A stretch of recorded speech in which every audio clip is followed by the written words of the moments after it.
কৃষক কৃষি তার উন্নয়ন, সব নিয়ে আমাদের এই আয়োজন। বাংলার কৃষি, বাংলার কৃষি, বাংলার কৃষি। ফলবে ফসল, ভরবে গোলা, আরো বেশি বেশি। বাংলার কৃষি, বাংলার কৃষি, বাংলার কৃষি, বাংলার কৃষি, বাংলার কৃষি। সুপ্রিয় দর্শক, বাংলা কৃষি অনুষ্ঠান থেকে শুভেচ্ছা। কৃষি তথ্য, প্রযুক্তি ও পরামর্শ এ নিয়ে আমাদের অনুষ্ঠান বাংলা কৃষি। কৃষক ভাইরা, আজ আমাদের অনুষ্ঠানে দেখবেন এ সময় আপনার মাঠ ফসলের করণীয় বিষয়ক মাঠ প্রতিবেদন এবং কৃষি বিষয়ক নানা রকম গুরুত্বপূর্ণ তথ্য ও পরামর্শ, এবং সেই সাথে আরও থাকছে মৎস্য ও প্রাণী সম্পদ বিষয়ক প্রতিবেদন। শুরুতেই মাঠ প্রতিবেদন।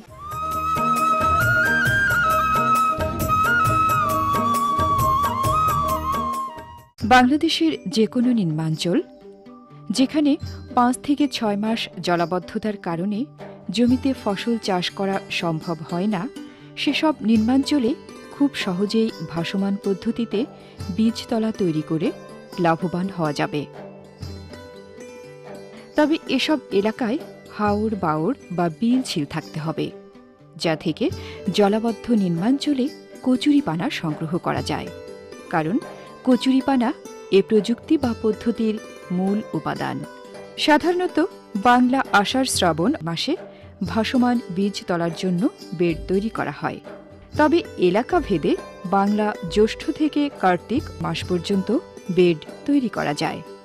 বেড তৈরির প্রথম কাজ হল কচুরিপানা সংগ্রহ করা।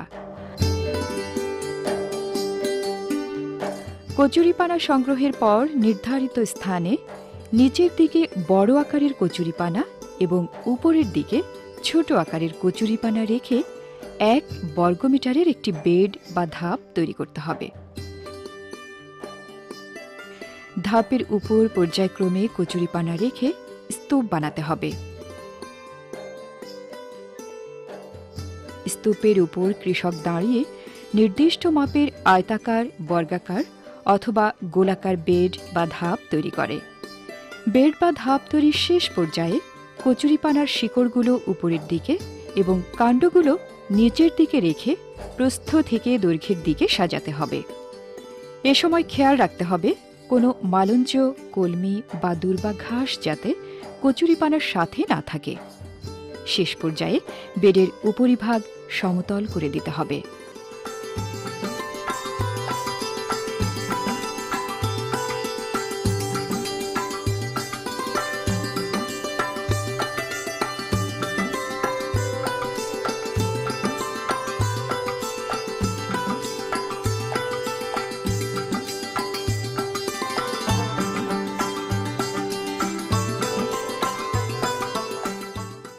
ভাসমান পদ্ধতিতে মূলত শীতের আগাম সবজির চারা উৎপাদন করা হয়।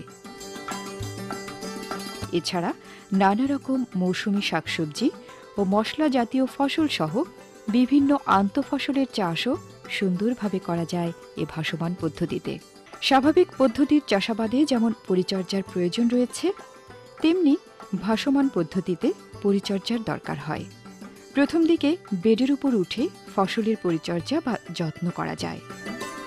তবে চারা বড় হয়ে গেলে পরবর্তীতে নৌকায় চড়ে পরিচর্যা করতে হয়।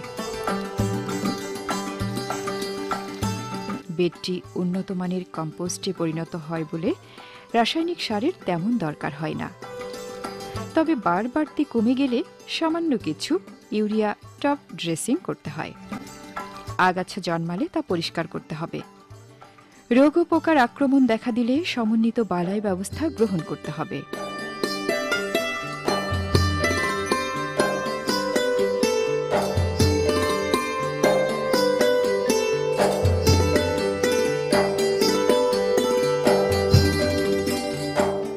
জলবায়ু পরিবর্তনের ফলে সৃষ্ট বাংলাদেশের নিম্নাঞ্চলে দীর্ঘমেয়াদী জলাবদ্ধতা স্বাভাবিক ফসল উৎপাদনে দারুণ এক প্রতিবন্ধকতা।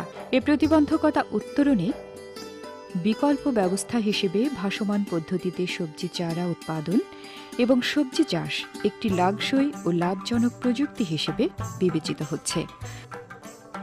তাই কৃষি সম্প্রসারণ অধিদপ্তরের কৃষিতে দুর্যোগ ও জলবায়ু ঝুঁকি ব্যবস্থাপনা প্রকল্পের উদ্যোগে এ প্রযুক্তিটি ছড়িয়ে দেওয়া হচ্ছে বাংলাদেশের নিম্নাঞ্চলের কৃষকদের দোরগোড়ায়।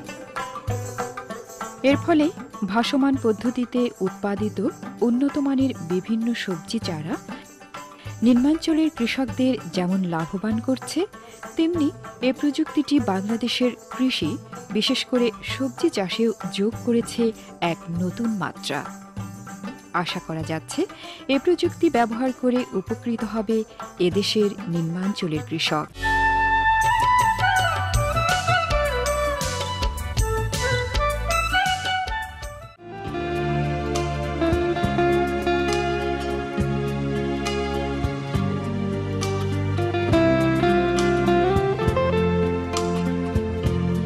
বিশ্বে অনেক দেশেই মাশরুম খাদ্য হিসেবে সমাদৃত।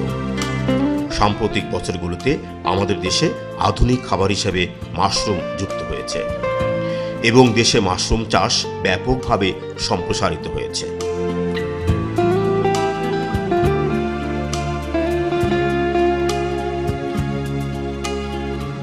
সরকারি বেসরকারিভাবে দেশে মাশরুম চাষ সম্প্রসারণে নানা রকম কর্মকাণ্ড পরিচালিত হচ্ছে। সরকারি উদ্যোগে ইতোমধ্যেই সাভারে প্রতিষ্ঠিত হয়েছে জাতীয় মাশরুম উন্নয়ন ও সম্প্রসারণ কেন্দ্র, যেখানে দেশে মাশরুম উন্নয়নে নানা রকম কর্মসূচি বাস্তবায়িত হচ্ছে। জাতীয় মাশরুম উন্নয়ন ও সম্প্রসারণ কেন্দ্রের উল্লেখযোগ্য কর্মসূচি জার্মপ্লাজম সংগ্রহ ও সংরক্ষণ করা।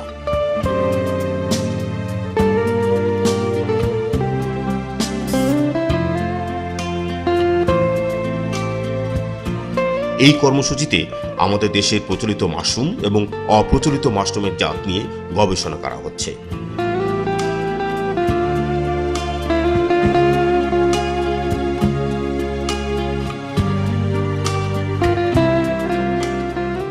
সেই সাথে বিদেশি মাশরুমের জাতের জার্মপ্লাজম সংরক্ষণ করা হচ্ছে এই কেন্দ্রে।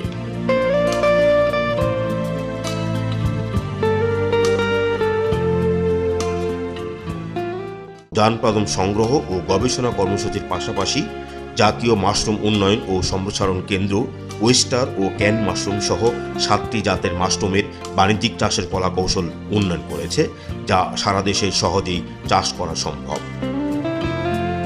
মাশরুমের পুষ্টি ও ঔষধি গুণ বিশ্লেষণে দেখা যায় মাশরুমে প্রোটিন, ভিটামিন ও মিনারেল পরিমাণ বেশি, অর্থাৎ মানবদেহের প্রয়োজনীয় 7টি অ্যামাইনো অ্যাসিডের সবগুলো উপাদানই মাশরুমে বিদ্যমান। কৃষি বিজ্ঞানীদের মতে যেহেতু মাশরুম পচনশীল দ্রব্য, তাই মাশরুম উৎপাদনে সবচেয়ে সংবেদনশীল কর্মকাণ্ড হচ্ছে মাশরুম হারভেস্ট, সংরক্ষণ এবং বাজারজাতকরণ। মাশরুম দুইভাবে সংরক্ষণ করা যায়। একটি হচ্ছে স্পন থেকে পরিপক্ক মাশরুম তুলে মাশরুমের গোড়া কেটে গ্রেডিং করে পলি ব্যাগে 9 থেকে 11 ডিগ্রি তাপে সংরক্ষণ করতে হয়। অন্যদিকে মাশরুম শুকিয়ে শুকানো মাশরুম পাউডার করে সংরক্ষণ করা সম্ভব। যেখানে বর্ষাকালে প্রান্তিক চাষিরা যখন সূর্যালোক থাকে না, তখন এই ধরনের একটা ড্রায়ার মাশরুম শুকানোর জন্য ব্যবহৃত হয়। এর নিচে বার্নার আছে, এই বার্নার দিয়ে এখানে গ্যাস বাড়া কমা করা হয় এই সিস্টেমে। আর সবার আগে মাশরুমটা এই নিচে ট্রেতে দেওয়া হয়। এইভাবে যখন নিচের ট্রেতে দেওয়া হয়, তারপরে নিচের ট্রেতে বার্নার দিয়ে এইভাবে সবার নিচে রাখা। দেন পরের যে জালি দেখছেন, এই পরের জালিতেও এইভাবে মাশরুম আস্তে আস্তে এখানে দেওয়া হয়। এভাবে ছিঁড়ে এভাবে শুকানোর জন্য আস্তে আস্তে এইভাবে এখান থেকে এইগুলি দেওয়া হয়। আমি রাখছি যেভাবে। তো এইভাবে প্রত্যেকটা ট্রেতে আপনার এরকম উৎপাদিত মাশরুম প্রত্যেকটা ট্রেতে এভাবে বিছাই দেই। বিছাই দেওয়ার পরে প্রত্যেকটা এরকম প্রত্যেকটা আচ্ছা এইভাবে দেওয়া। এটা যখন চলতে থাকে তখন একটা পার্টিকুলার সময় পরে এক একটা মাশরুম, এক এক প্রজাতির মাশরুমের জন্যে এক একটা টেম্পারেচার কিন্তু কতক্ষণ রাখতে হবে সেটা কিন্তু নির্ভর করবে মাশরুমের প্রকারভেদের উপরে, কোন ধরনের মাশরুম। তো ধরেন এইটা যখন হয়ে গেল, এটা 20 মিনিট পরে এটাকে আবার উপরে নিয়ে এই মাশরুমগুলোকে উপরে নিয়ে নিচের যেটা আছে সেইগুলাকে তারপরে আবার উপরের আপনার জালিতে আমরা সাধারণত ট্রান্সফার করে থাকি।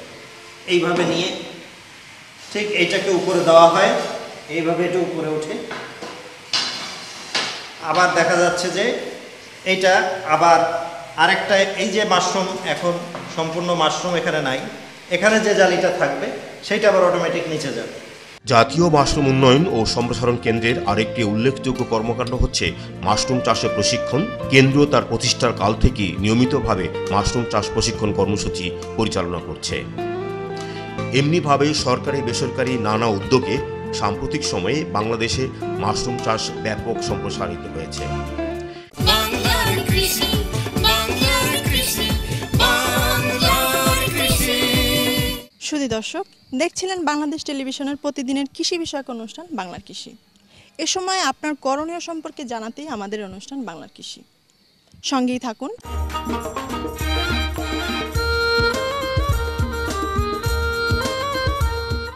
BLRI নেপিয়ার 4 জাতের ঘাসটি বহু বর্ষজীবী। একবার লাগিয়ে 3-4 বছর পর্যন্ত ঘাস কাটা যায়। বছরের যে কোনো সময় চাষ করা গেলেও ফাল্গুন হতে আষাঢ় মাস চাষের উত্তম সময়। কার্তিক বা অগ্রহায়ণ মাসে বন্যার পানি নেমে যাওয়ার সঙ্গে সঙ্গে কাটিং বিছিয়ে দিলেও ঘাস সহজেই উৎপাদিত হয়। প্রচলিত পদ্ধতিতে জমি চাষ দিয়ে বা কাদামাটিতে চাষ ছাড়াই এ ঘাস রোপণ করা যায়। সমতল জমিতে 4-5টি চাষ এবং মই দিয়ে আগাছা মুক্ত করে কাটিং, চারা বা মোথা লাগাতে হয়। সারি থেকে সারি 70 সেন্টিমিটার, মোথা থেকে মোথা 35 সেন্টিমিটার দূরে গর্ত করে 45 ডিগ্রি কোণে হেলিয়ে রোপণ করতে হয়। গর্তে কিছু পুরাতন গোবর বা মুরগির বিষ্ঠা দিলে ভালো হয়।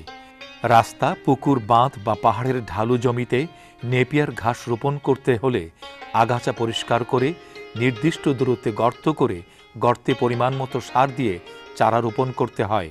পরিপক্ক নেপিয়ার গাছের কমপক্ষে 3টি গিট নিয়ে কাটিং করতে হয়। জমি প্রস্তুতির সময় হেক্টর প্রতি 50 KG urea, 70 KG TSP, 30 KG MP এবং 6 থেকে 7 টন গোবর সার প্রয়োগ করতে হয়। রোপণের 1 মাস পরে এবং প্রথম কাটিংয়ের পর 50 কেজি করে ইউরিয়া উপরি প্রয়োগ করতে হয়। খরা মৌসুমে 15 থেকে 20 দিন পর পর সেচ দিতে হয়। গ্রীষ্মকালে 35 থেকে 40 দিন পর পর এবং শীতকালে 40 থেকে 50 দিন পর পর ঘাস কাটা যায়।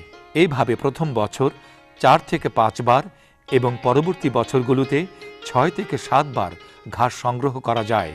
নেপিয়ার ঘাসের কাটিং বা মোথা লাগানোর 60 থেকে 70 দিন পর প্রথমবার এবং এরপর প্রতি 6 থেকে 8 সপ্তাহ পর পর জমি হতে ঘাস সংগ্রহ করা যায়। এই ঘাসকে সাধারণ নিয়মে শুকিয়ে সংরক্ষণ করলে পুষ্টিমান কমে যায়, তবে সাইলেজ করে অর্থাৎ কাঁচা ঘাস প্রক্রিয়াজাত করলে পুষ্টিমান অটুট থাকে। বাংলার কৃষি, বাংলার কৃষি, বাংলার কৃষি। আর এরই সঙ্গে শেষ করব আজকের বাংলার কৃষি। বাংলার কৃষি অনুষ্ঠান আগামীকাল ঠিক একই সময় প্রচারিত হবে। বাংলার কৃষি অনুষ্ঠান সম্পর্কে আপনাদের মতামত আমাদের লিখে জানাতে পারেন।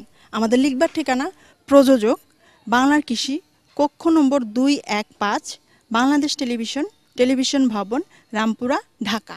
আমাদের ইমেল অ্যাড্রেস banglarkishi@ais.gov.bd এবং ফেসবুক আইডি বাংলার কৃষি। আজ এ পর্যন্তই, সকলকে ধন্যবাদ। কৃষক, কৃষি তার উন্নয়ন, সব নিয়ে আমাদের এই আয়োজন। বাংলার কৃষি, বাংলার কৃষি, বাংলার কৃষি। ফলবে ফসল, ভরবে গোলা, আরো বেশি বেশি। বাংলার কৃষি, বাংলার কৃষি।